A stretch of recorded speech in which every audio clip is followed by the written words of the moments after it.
ঢাকা চট্টগ্রাম রেলপথে যাত্রার সময় প্রায় 2 ঘন্টা কমাতে 80 কিলোমিটার দূরত্ব কমানোর পরিকল্পনা নিয়েছে সরকার।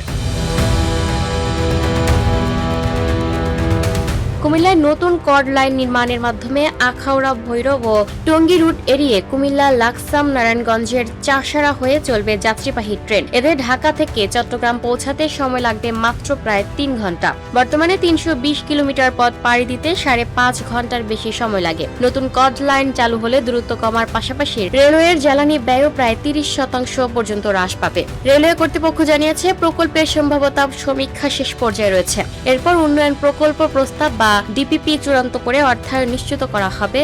সবকিছু পরিকল্পনা অনুযায়ী এগোলে 2027 সালে নির্মাণ কাজ শুরু হবে এবং 2023 সালের মধ্যে কর্ড লাইন চালু করার লক্ষ্য রয়েছে। সংশ্লিষ্টদের মতে, এই প্রকল্প বাস্তবায়িত হলে ঢাকা চট্টগ্রাম রুটে দ্রুত, সাশ্রয়ী ও আরও আধুনিক রেল সেবা নিশ্চিত হবে। Lucky Akter, up to date news, Dhaka.